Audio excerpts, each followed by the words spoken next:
that fans they're voting with their money, their pocketbooks right now. That they're not entertained by this brand of basketball. Sophie Cunningham, guys, she was the light of our life tonight. She went absolutely berserk, particularly in the fourth quarter. I do want to bring this up. When Brittany Sykes got hurt, nobody expected things to unfold like this. Not the coaching staff, not the analysts, and certainly not the critics who spent months insisting that Caitlin Clark's game would never translate to the WNBA. But now, the entire narrative has shifted in a way few people anticipated. The Indiana Fever are stacking wins. Caitlin Clark is coming off yet another incredible outing. She was recognized as the league's player of the week, and many of the voices that once questioned her impact have suddenly gone silent. But that isn't even the most surprising part. What really caught everyone's attention happened after the final buzzer. As fans celebrated another big victory for Indiana, people online began noticing something unusual, and that observation sparked a completely different conversation.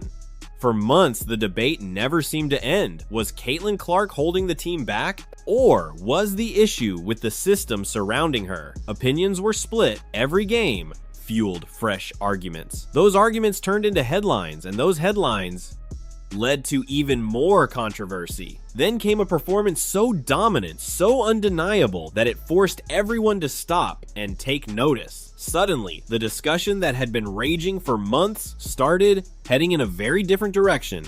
Caitlin Clark has that basketball in her hand, the best player in the league, the best point guard in the league, hands down. It ain't close. It ain't nothing to talk about.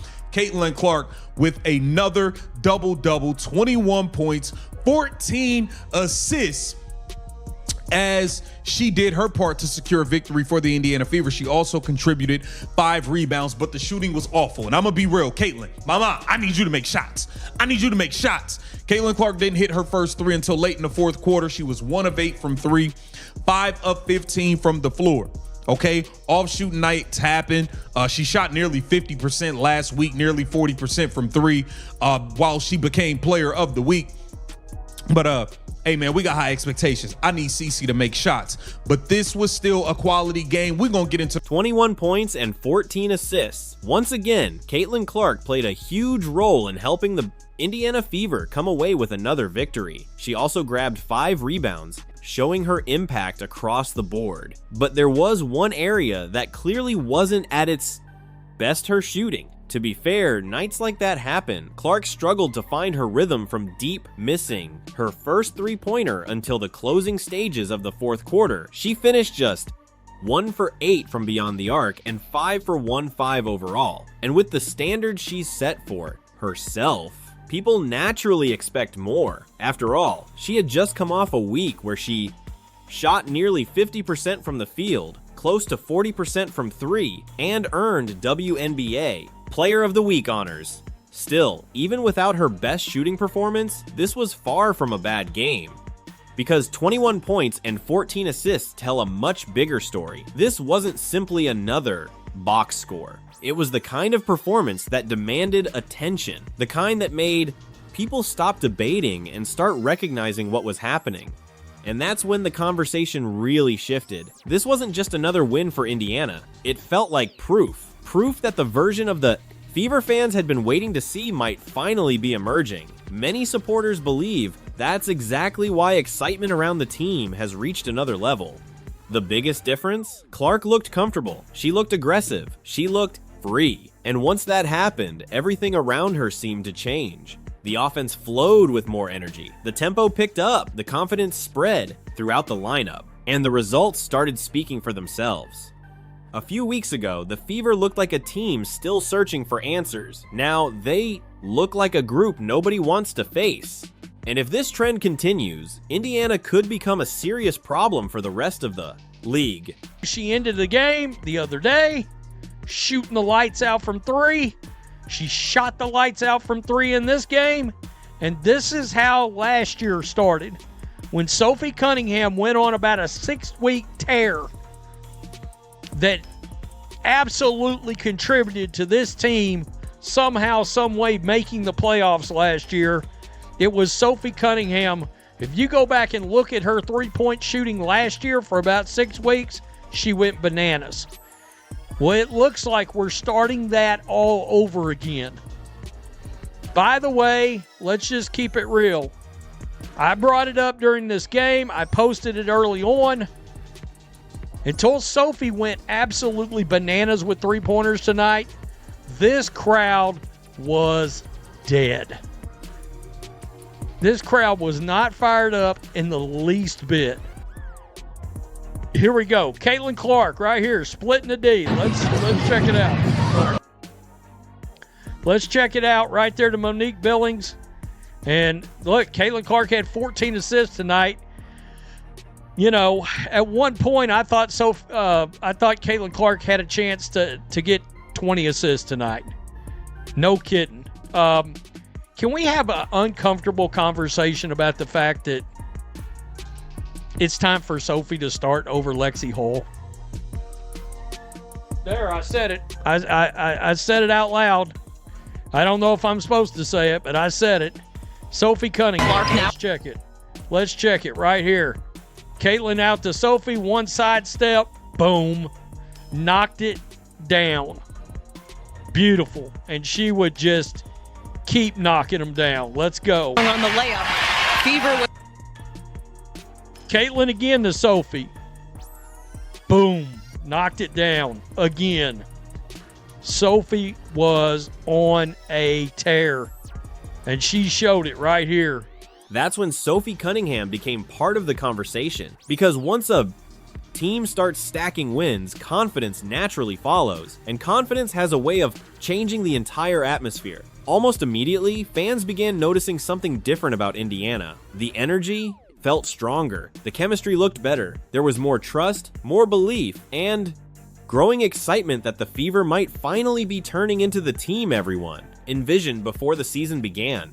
At the same time, another name started gaining attention around the league, Amber: Cox. Front offices pay attention when teams start winning. They pay attention to momentum, and they especially notice when a single player seems to transform the direction of an entire organization. That's why one question suddenly started dominating discussions among fans. Just how much of Indiana's resurgence is tied to Caitlin Clark's style of play?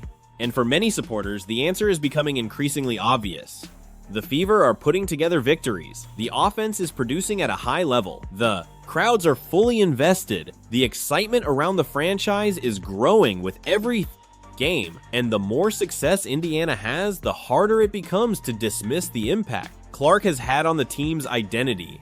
What once looked like a group searching for answers is now beginning to look like a team finding its rhythm. And with each win, the belief surrounding the Fever only continues to grow. On social media, not who made the damn half-court shot, because this Indiana Fever team misses entirely too many layups. Caitlin Clark could have had 20 assists today if people made layups. Aaliyah Boston smoked the layup. Lexi Hall smoked the layup. Sophie Cunningham smoking layups. I mean, people smoking layups. Michaela Timpson smoking layups.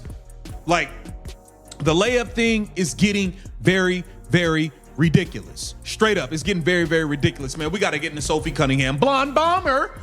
Sophie Cunningham is still on fire from Connecticut, guys. Sophie Cunningham got on a heater in Connecticut, went on an 11-0 run to close out the Connecticut Sun, and she stayed on that heater today. Off the bench in 24 minutes. Sophie Cunningham was 8 of 11 from the floor, 6 of 7 from 3, 2 of 2 from the free throw line. She had 6 rebounds and poured in 24 points off the bench. Sophie was on fire. She didn't miss her first shot until like damn near fourth quarter. Sophie Cunningham was on fire. Defense on point, making every three damn near. Sophie Cunningham is definitely providing that spark, and that punch off the bench offensively that the Indiana Fever need, because let's be real, Raven Johnson can't score off the bench. Maisha Hines-Allen isn't a scorer off the bench. Michaela Timpson can't score off the bench. We don't have no bench scoring. So it's like, if Sophie Cunningham does not score for us off the bench, we're not getting points off the bench, guys. That's just the reality of the situation with this Indiana Fever roster. Now, Maisha Hines-Allen went out. She got hit in the face. Blood was everywhere. I thought the refs was absolute garbage. They was dog crap in this game. Maisha Hines-Allen gets hit in the face. Blood everywhere. No whistle. Caitlin Clark getting hit. First 3 drives of the game. No fouls, no whistles. The refs, I thought y'all was supposed to be better. I thought y'all was supposed to call more fouls, bro. This is kind of crazy. The refs was trash. Caitlin Clark is getting fouled nonstop. You know, Caitlin Clark, you got to make your free throws. You missed 4 free throws today. I don't know what happened, but that does not need to happen again.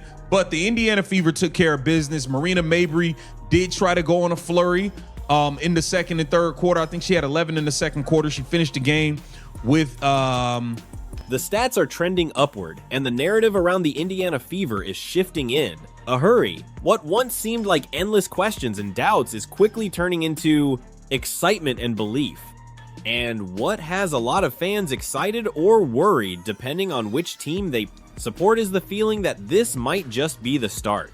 Because if Caitlin Clark is already putting together performances like these, what happens when the chemistry within the roster reaches another level? What happens when the offense becomes even more connected? What happens when the confidence spreading through the team continues to grow? Those are the questions rival fan bases are beginning to ask. The focus isn't just on what Clark is accomplishing right now, it's on what could be coming next.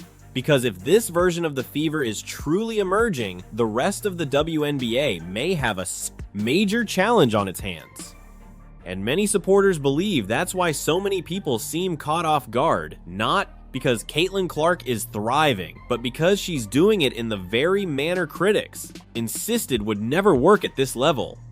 That's what makes this story so fascinating. It's not simply about success, it's about proving doubts wrong, changing perceptions, and forcing everyone to pay attention. And if this is only the beginning, the conversation surrounding Caitlin Clark and the Indiana Fever may be far from over.